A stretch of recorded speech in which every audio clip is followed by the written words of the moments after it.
Alors effectivement, Dominique, Pierre Bodin ne va pas rester en prison jusqu'en 2012, puisque en 2004, il est le suspect numéro 1 dans l'affaire des meurtres de Julie, Jeanne-Marie et Edwige. Comment ça se fait, ça?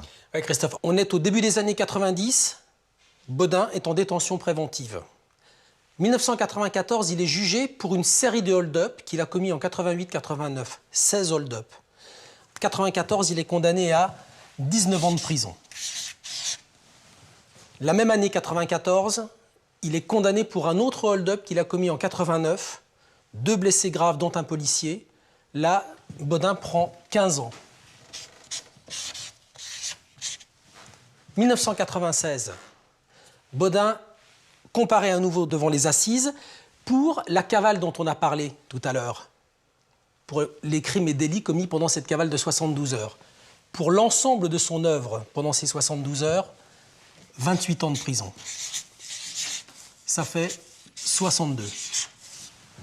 62, c'est une peine théorique, parce qu'en France, on ne cumule pas les peines de prison. On les confond. On les confond. Donc la confusion des peines fait qu'on applique la peine la plus élevée, 28 ans. 28 ans de prison. Là-dessus, l'avocat de Bodin, procédurier, va trouver une faille dans la procédure pénale qui a conduit à la condamnation à 28 ans. La Cour de cassation confirme, les 28 ans deviennent 20 ans. Remise des peines, comme tous les prisonniers, Bodin, qui est un prisonnier qui se comporte bien, a droit à des remises de peine, tous les ans, en moyenne 2 mois chaque année. Ça fait un total de 3 ans sur 20 ans. 20 ans deviennent 17 ans.